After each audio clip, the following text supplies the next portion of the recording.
بسم اللہ الرحمن الرحیم ان ربکم اللہ الذی خلق السماوات والارض فی ستۃ ایام ثم استوى علی العرش یغشی اللیل والنہار یطلبہ حثیثا والشمس والقمر والنجوم مسخرات بامرہ الا لہ الخلق والامر تبارک اللہ رب العالمین۔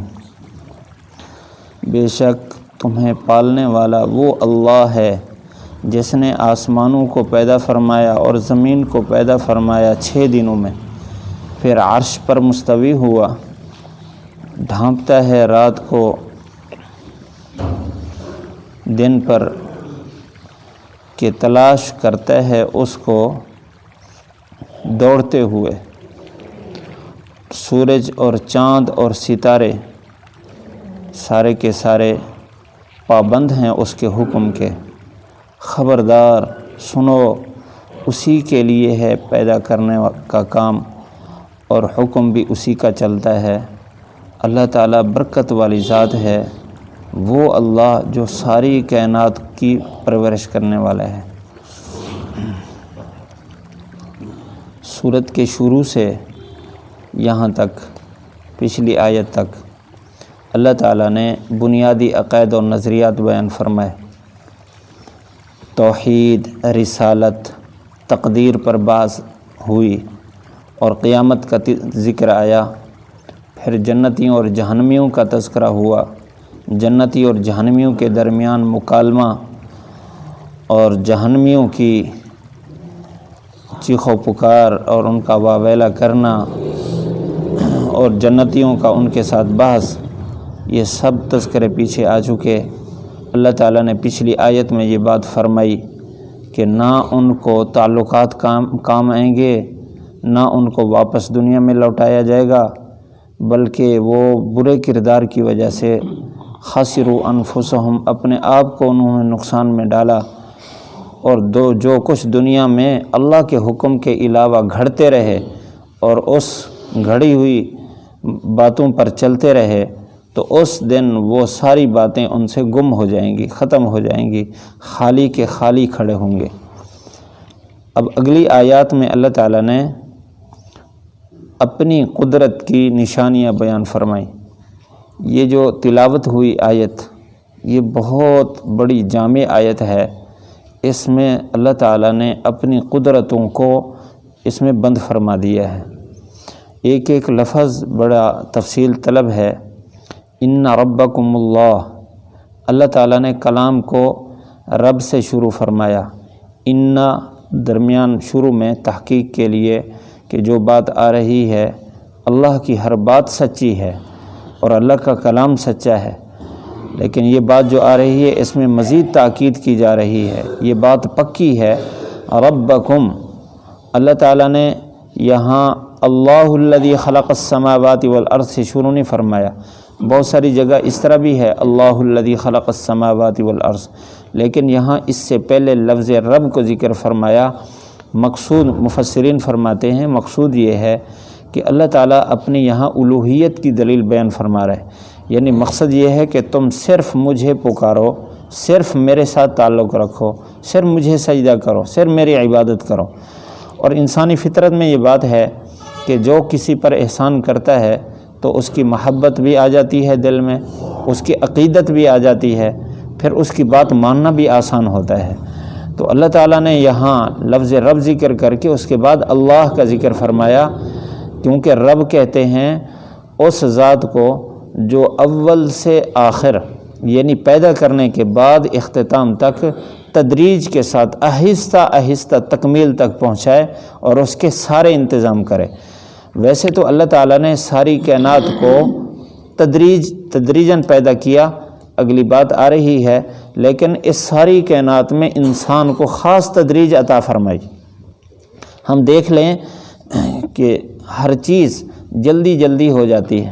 جانور کا بچہ پیدا ہوتا ہے، تھوڑی دیر کے بعد چلنے لگ جاتا ہے اور 2 سال کے بعد وہ بالغ ہے، اور اگر چھوٹا جانور ہے بکری اور بھیڑ وغیرہ ہے تو اس میں تو 6 مہینے کے بعد بھی وہ جوان ہو رہا ہے، سال کے بعد تو پکی بات ہے، تو فوراً وہ مکمل ہو رہا ہے۔ اور پرندہ ہے تھوڑے دنوں کے بعد وہ اڑنے لگ جاتا ہے، انڈے سے نکلا چند دن کے بعد اڑنے لگ گیا، لیکن انسان ہے کہ یہ پیدا ہونے کے بعد آہستہ آہستہ یہ تکمیل کو پہنچتا ہے۔ اس کو 15 سال لگ جاتے ہیں تکمیل کو پہنچتے پہنچتے، اس کا بولنا بھی اس کا چلنا بھی 1.5 سال کے بعد شروع ہوتا ہے۔ تو اس میں حکمت ہے ایک۔ حضرت سعید بن جبیر رضی اللہ تعالیٰ عنہ فرماتے ہیں کہ اللہ تعالیٰ نے انسان کو یہ بات بتائی ہے، سکھائی ہے کہ جو کام بھی تدریجاً ہوگا، آہستہ آہستہ ہوگا، وہ کام کامیابی کی طرف ہوگا، وہ اللہ کی رحمت ہوگی اس پر، اور وہ ایسا ہوگا جو مضبوط ہوگا، اور جو کام جلدی جلدی ہوگا اس کام کے اندر کمزوری ہوگی اور وہ کام جلدی ختم ہو جائے گا۔ اس وجہ سے اللہ تعالیٰ نے انسانی تخلیق میں انسانی طبیعت کو پرو دیا ہے، بتا دیا ہے کہ جو کام کرنا ہے آہستہ سوچ کر تدریج کے ساتھ کرنا ہے تو تکمیل کو پہنچو گے۔ حدیث شریف میں ہے التوعد من الشیطان، کہ یہ جو جلد بازی ہے یہ شیطان کی طرف سے ہے، اور تدریج کے ساتھ کام کرنا یہ رحمان کی طرف سے ہے۔ اللہ تعالیٰ اس میں برکتیں ڈالتے ہیں۔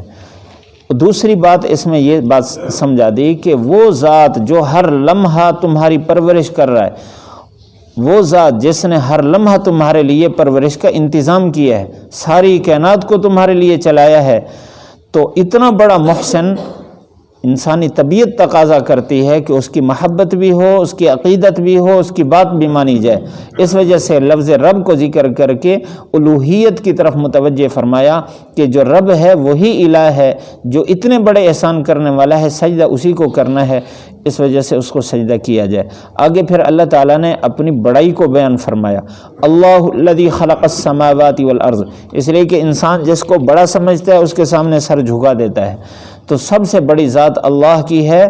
اس میں فرمایا اللہ الذی خلق السماوات والارض، اللہ وہ ذات ہے جس نے سارے آسمانوں کو بنایا اور زمین کو بنایا فی 6 ایام، 6 دنوں میں۔ 6 دن کون سے مراد ہیں؟ حضرت عبداللہ ابن عباس رضی اللہ تعالیٰ عنہ فرماتے ہیں کہ یہ دنیا کے 6 دن مراد نہیں ہیں، بلکہ جو اللہ کے ہاں دن ہیں وہ مراد ہیں۔ اور اللہ کے ہاں دن کیسے ہیں؟ الف سنۃ مما تعدون، کہ تمہاری شمار کے مطابق 1000 سال کے برابر ایک دن ہوتا ہے۔ تو گویا یہاں مراد 6 ادوار ہیں، 6 دور ہیں۔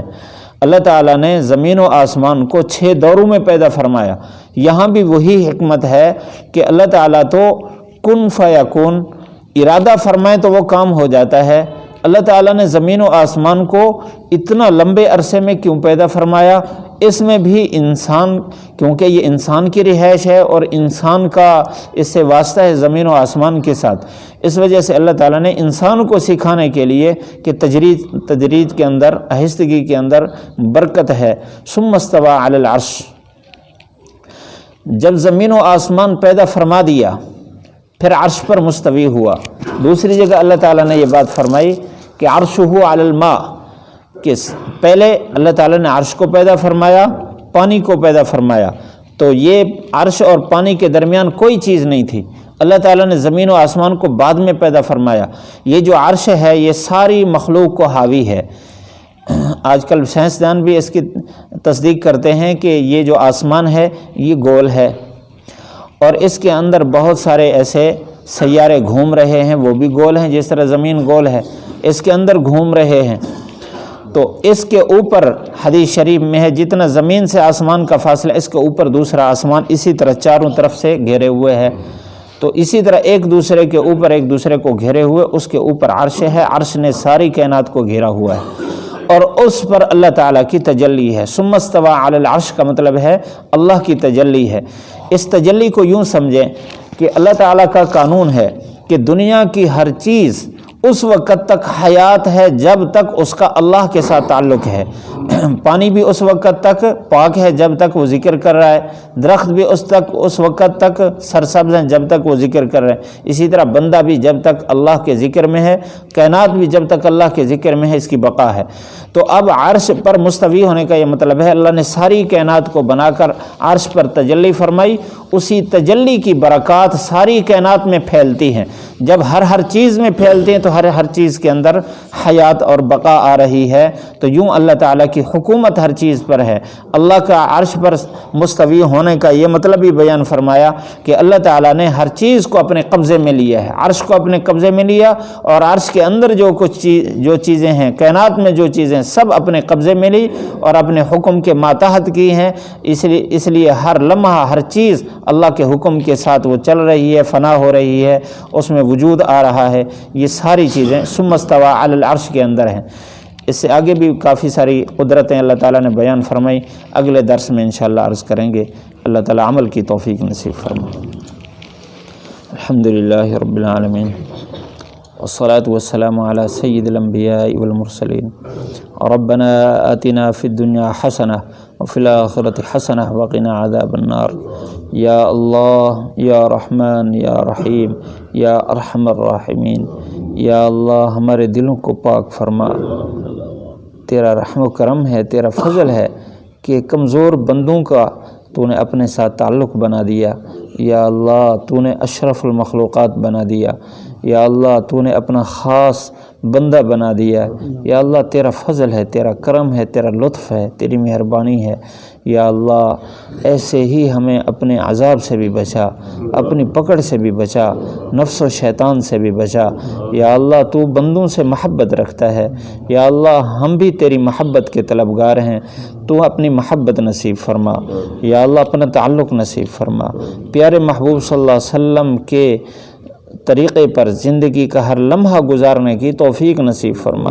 یا اللہ اسے ہٹنے سے بچا، ہماری حفاظت فرما، نفس سے، شیطان سے، خواہشات کے دباؤ سے ہماری حفاظت فرما، ماحول کے اثرات سے ہماری حفاظت فرما، مجالس کے برے اثرات سے ہماری حفاظت فرما، عافیت نصیب فرما۔ یا اللہ ہم سب کو خاتمہ ایمان پر نصیب فرما۔ ہم سب محتاج ہیں، ضرورت مند ہیں، ہر لمحہ تیری رحمتوں کے، تیرے نعمتوں کے، تیرے فضل کے ہر لمحہ ہم پر فضل فرما، رحمت فرما۔ ہم جس چیز کی ہمیں ضرورت ہے غیب سے انتظام فرما، جس چیز سے ہمیں نقصان ہے یا اللہ ہمیں اس سے بچا، عافیت نصیب فرما۔ ربنا آتنا فی الدنیا حسنہ وفی الآخرۃ حسنۃ وقنا عذاب النار۔ وصلی اللہ تعالی علی خیر خلقہ محمد وآلہ وصحبہ اجمعین برحمتہ۔